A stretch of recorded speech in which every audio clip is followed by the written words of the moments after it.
नमस्कार, बहुत स्वागत है आप सबका। मैं पुनीत पाठक और आप देख रहे हैं मेरा मध्य प्रदेश। मध्य प्रदेश की दिन भर की बड़ी खबरें विस्तार से आपको बताएंगे। चुनाव आयोग ने आज मध्य प्रदेश की 28 विधानसभा सीटों के लिए उपचुनाव कार्यक्रम ला दिया है। तारीखों का ऐलान कर दिया है। 3 नवंबर को मतदान होगा, जबकि 10 नवंबर को चुनाव के नतीजे आ जाएंगे। चुनाव की तारीखों के ऐलान के साथ ही इन जगहों पर जहां उपचुनाव होने हैं, आदर्श आचार संहिता लागू हो गई। साथ ही राजनीतिक दलों ने अपनी अपनी जीत के दावे शुरू कर दिए हैं। मध्य प्रदेश में उपचुनाव की रणभेरी बज गई है। चुनाव आयोग ने तारीखों का ऐलान कर दिया है। इसके साथ ही आचार संहिता लागू हो गई है। चुनाव आयोग से जारी कार्यक्रम के मुताबिक 9 अक्टूबर को अधिसूचना जारी होगी। 16 अक्टूबर को नामांकन की आखिरी तारीख है। 19 अक्टूबर को नाम वापसी की आखिरी तारीख है। 3 नवंबर को मतदान होगा, जबकि 10 नवंबर को नतीजे आएंगे। मध्य प्रदेश की बात करें तो यहाँ 28 विधानसभा सीटों पर उपचुनाव होना है। ये पहली बार है कि इतने बड़े पैमाने पर उपचुनाव हो रहा है। दरअसल मध्य प्रदेश में मार्च में बड़ा सियासी फेरबदल हुआ था। सिंधिया के साथ कांग्रेस के 22 विधायकों ने बीजेपी का दामन थाम लिया था, जिसके बाद कमलनाथ सरकार गिर गई थी। इस घटना के बाद कांग्रेस के 3 और विधायकों ने भी पाला बदल लिया, जबकि 3 सीट विधायकों के निधन से खाली हुई। इस तरह प्रदेश में कुल 28 सीटें खाली हैं। इन सीटों पर होने वाला उपचुनाव बीजेपी के लिए सत्ता बचाने और कांग्रेस के लिए सत्ता वापसी की लड़ाई बना हुआ है। उपचुनाव में शिवराज सिंह चौहान से लेकर ज्योतिरादित्य सिंधिया और कमलनाथ तीनों ही नेताओं की प्रतिष्ठा दांव पर है। हालांकि बीजेपी और कांग्रेस दोनों ही दल अपनी अपनी तैयारी पूरी होने और उपचुनाव में जीत का दावा कर रहे हैं। कांग्रेस का कहना है कि ये सुख संयोग है कि चुनाव की तारीखों का ऐलान मंगलवार को हुआ है। वोटिंग और काउंटिंग भी मंगलवार को होगी और हनुमान भक्त कमलनाथ पर उनका आशीर्वाद बना रहेगा। तैयारी तो हमारी संगठन स्तर पर है, बूथ स्तर पर है, मंडल स्तर पर है, सेक्टर स्तर पर है। पार्टी की तरफ से लगातार तैयारी है, लेकिन जनता तो इंतजार कर रही थी कि इन गद्दारों को, और इसलिए हनुमान भक्त होने के कारण कमलनाथ जी को ये तारीख फलदायी होगी और कमलनाथ जी फिर से मुख्यमंत्री बनेंगे। इसका नाम तो रखा है उपचुनाव, इसका नाम तो रखा है उपचुनाव। ये आम चुनाव नहीं है, उपचुनाव नहीं है, ये तो मध्य प्रदेश के भविष्य का चुनाव है। और ये चुनाव तय करेगा कि हमारा प्रदेश कौन से पटरी पर चलेगा। ये चुनाव तय करेगा हमारे नौजवानों के भविष्य का। उपचुनाव किस बात का? भारतीय जनता पार्टी ने अपनी चुनाव की तैयारियां प्रारंभ कर दी थी। आज चुनाव आयोग ने चुनाव की तारीखों का ऐलान किया है। हम इसका स्वागत करते हैं और भारतीय जनता पार्टी पूरी तरह से चुनाव के लिए तैयार है। जहाँ तक मध्य प्रदेश का चुनाव का मामला है तो मैं कह सकता हूँ, एक तरफ कांग्रेस, एक तरफ बीजेपी है। बीजेपी के पास जनता की आस्था से जुड़ा हुआ नेतृत्व है शिवराज सिंह चौहान, निष्कलंक चेहरा है ज्योतिरादित्य सिंधिया, विकास की दृष्टि से देखें तो नरेंद्र सिंह जी, कैलाश विजयवर्गीय, नरोत्तम मिश्रा जी, एक बड़ी नेताओं की वो टीम है जो मध्य प्रदेश के विकास और जनता के कल्याण में लगी है। मध्य प्रदेश विधानसभा सीट की मौजूदा स्थिति की बात करें तो बीजेपी के पास 107 सीट, कांग्रेस के पास 88 सीट, जबकि 2 बसपा, 1 सपा और 4 निर्दलीय विधायक हैं। 28 सीटें खाली हैं। 2018 के चुनाव नतीजों की बात करें तो कांग्रेस को 114 सीट, बीजेपी को 109 सीट मिली थी, जबकि बसपा के 2, सपा का 1 और 4 निर्दलीय प्रत्याशी जीत कर आए थे। बहरहाल उपचुनाव में बीजेपी सत्ता बचाए रखने के लिए संघर्ष कर रही है, जबकि कांग्रेस सत्ता वापसी के लिए दम लगा रही है। अब किसे अपने मिशन में कामयाबी मिलती है, ये 10 नवंबर को पता चलेगा। Bureau report, IBC 24। कोरोना काल में होने वाले उपचुनाव के खर्चे को लेकर भी खींचतान शुरू हो गई है। दरअसल चुनाव आयोग ने इस चुनाव को लेकर सख्त गाइडलाइन जारी की, जिसके तहत 100 से ज्यादा लोगों की आम सभा नहीं हो सकती।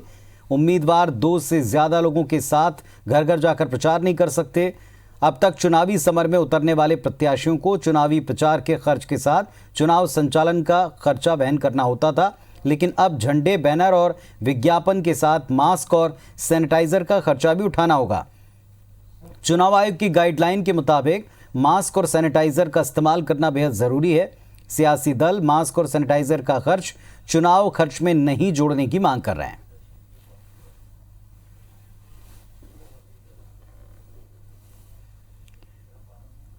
वहीं कोरोना के दौर में राजनीतिक कार्यक्रमों के आयोजन को लेकर मध्य प्रदेश हाईकोर्ट सख्त हो गया है।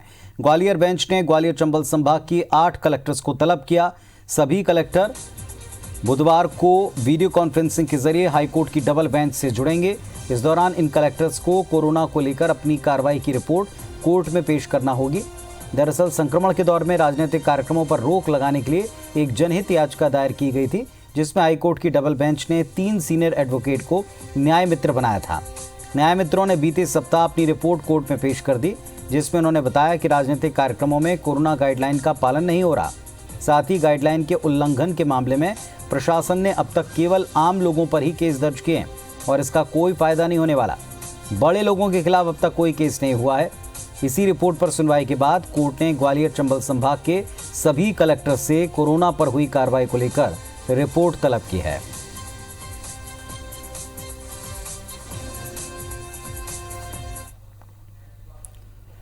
दिल्ली दौरे पर सीएम शिवराज को लेकर एक अपडेट आपको दे दें। दिल्ली के दौरे पर हैं मुख्यमंत्री शिवराज सिंह चौहान।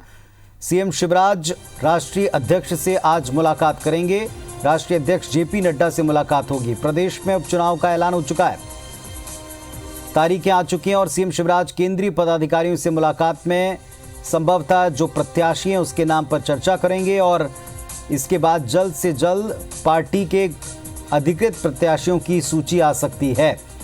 केंद्रीय मंत्री सदानंद गौड़ा से मुलाकात कर चुके हैं और यूरिया आवंटन को लेकर बातचीत हुई। तो मुख्यमंत्री शिवराज सिंह चौहान दिल्ली दौरे पर हैं, वहां केंद्रीय मंत्री से मिलकर उन्होंने बातचीत की है और अब राष्ट्रीय अध्यक्ष से मुलाकात करके उम्मीदवारों के नाम फाइनल किए जा सकते हैं, उन पर चर्चा हो सकती है।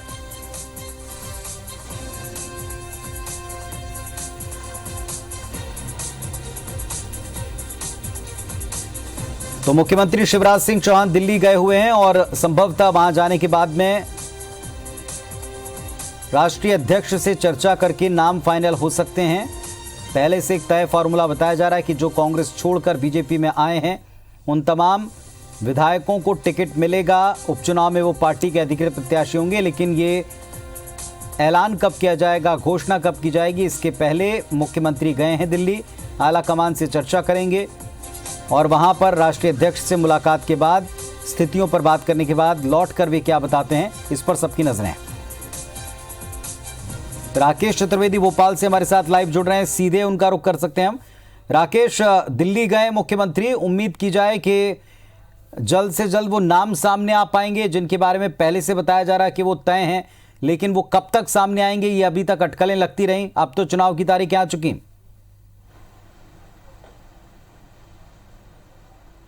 बिल्कुल पुनीत, और सीएम जो है ग्वालियर से दोपहर 1 बजे दिल्ली के लिए रवाना हुए हैं और हालांकि उनकी जो राष्ट्रीय अध्यक्ष हैं जेपी नड्डा, उनसे मुलाकात बाकी है। लेकिन इस बीच सीएम शिवराज सिंह चौहान ने 3 जो अपने मध्य प्रदेश में चुनाव होने जाना है और सब साफ तौर पर कह सकते हैं कि इस चुनाव में किसान एक अहम भूमिका अदा करेंगे और उन्होंने जो 3 मंत्रियों से दिल्ली में मुलाकात की है वो उसी से किसानों से जुड़े हुए मंत्री हैं। हम बात कर रहे हैं कृषि मंत्री नरेंद्र सिंह तोमर, उनसे उनकी मुलाकात हुई है, कृषि को लेकर उनसे चर्चा हुई है। वहीं हम दूसरी ओर बात करें खाद्य मंत्री जो रामविलास पासवान से भी मुलाकात कर चुके हैं और मध्य प्रदेश में जिस तरह से और नए 37 जो लाख हैं ऐसे गरीब जिनको कि अब तक खाद्यान्न नहीं मिलता था, उनकी खाद्यान्न शुरू की गई है, उस संबंध में उन्होंने चर्चा की है। और जो रसायन मंत्री सदानंद गौड़ा हैं उनसे उन्होंने मुलाकात की है और साफ तौर पर कहीं ना कहीं ये आश्वस्त किया जा रहा है कि मध्य प्रदेश में आने वाले दिनों में किसानों के लिए, गरीबों के लिए जो खाद्यान्न है, जो रसायन है, जो उर्वरक है, जो खाद है और जो गेहूं का कोटा है वो कहीं कम नहीं आने दिया जाएगा। ये मैसेज जरूर मध्य प्रदेश के मुख्यमंत्री शिवराज सिंह चौहान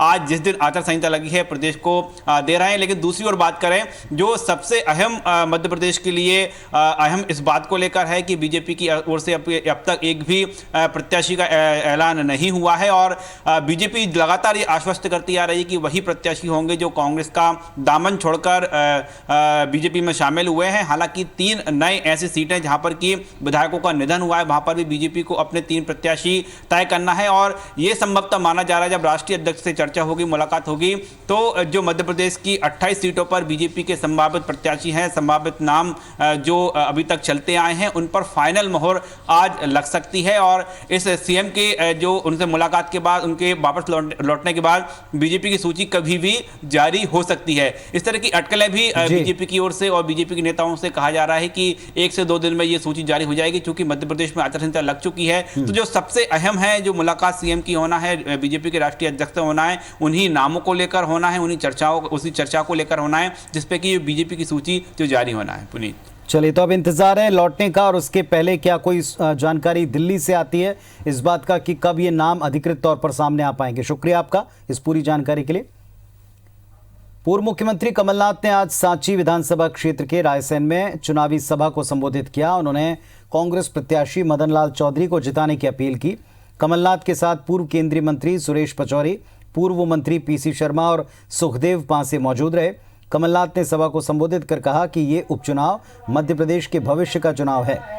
देश का संविधान बाबा भीमराव अंबेडकर जी ने हमें दिया, लेकिन उन्होंने कभी सोचा नहीं होगा कि कुछ विधायक बिक कर, सौदा कर उपचुनाव की नौबत पैदा करेंगे। पहले ही संविधान में इसके लिए वो कुछ लिख देते अगर उन्हें पता होता। उन्होंने कहा कि बीजेपी सरकार में सीएम 15 साल का हिसाब नहीं देते और मुझसे 15 महीने का हिसाब मांगते हैं। कमलनाथ ने सीएम शिवराज पर झूठ बोलने का आरोप लगाया। बेरोजगारी के मुद्दे पर प्रधानमंत्री मोदी को भी घेरा। सभा के पहले कमलनाथ ने कांग्रेस के मंडल और सेक्टर पदाधिकारियों से मुलाकात की और पूरी ताकत के साथ एकजुट होकर कांग्रेस प्रत्याशी को जिताने के लिए काम करने के लिए कहा है।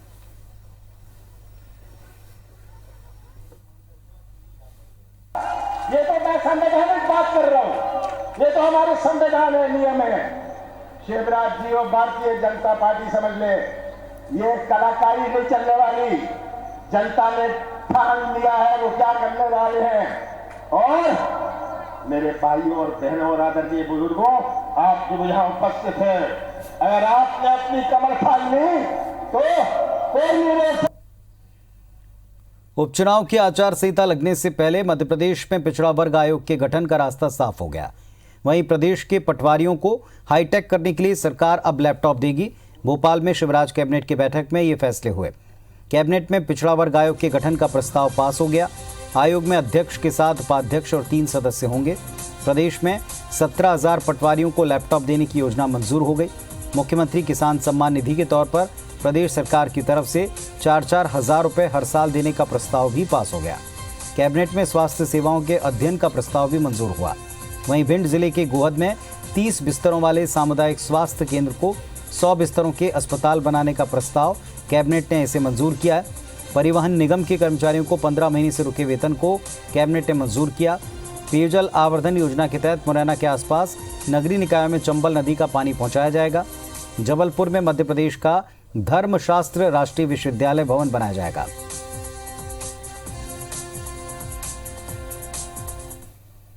मध्य प्रदेश राज्य में पिछड़ा वर्ग आयोग का गठन आज किया गया है। कैबिनेट ने मंजूरी दी है। जो संवैधानिक दर्जा केंद्र सरकार ने पिछड़ा वर्ग आयोग को दिया है, वही राज्य सरकार भी देगी। इसमें 1 अध्यक्ष, उपाध्यक्ष और 3 सदस्य होंगे।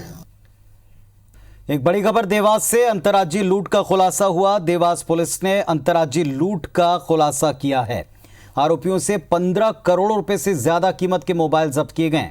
अंतर्राज्यीय लूट गिरोह के 5 सदस्य गिरफ्तार हुए हैं। अलग अलग राज्यों में मोबाइल कंटेनर की लूट की थी। देवास के कंजर गिरोह ने इस पूरी वारदात को अंजाम दिया। आंध्र प्रदेश और तेलंगाना में ये वारदात कर चुके हैं।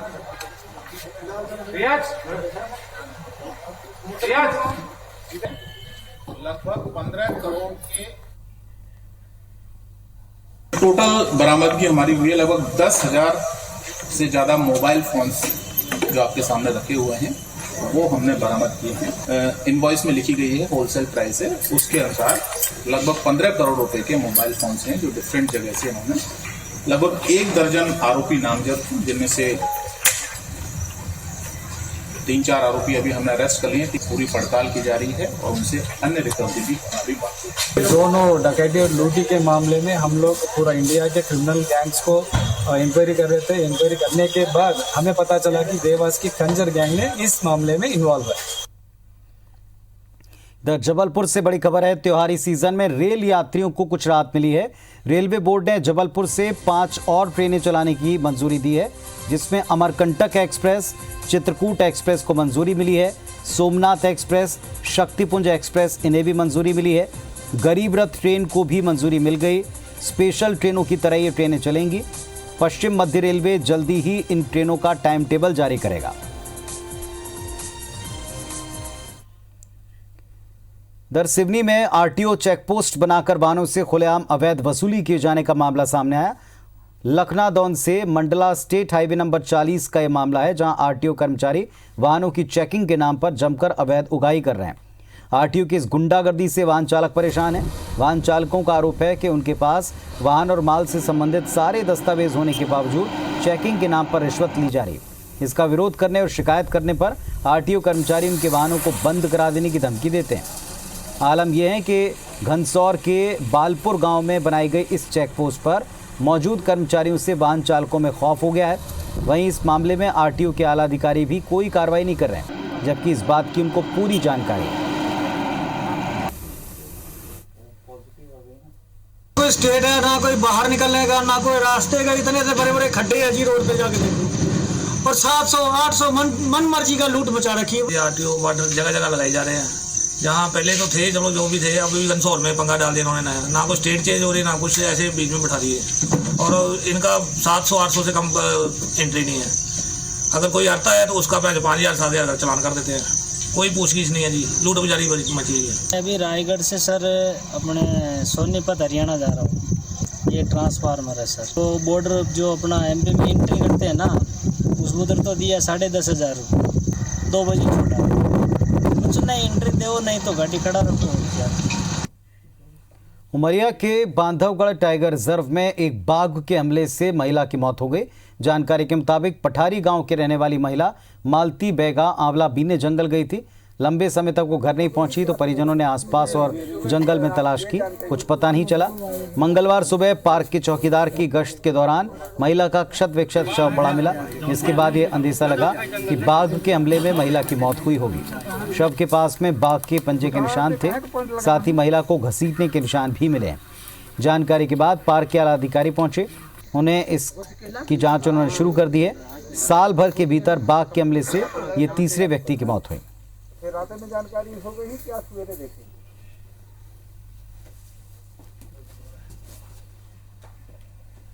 तो इस बुलेटिन में फिलहाल इतना ही। तमाम खबरों और अपडेट्स के लिए आप देखते रहिए IBC 24। नमस्कार।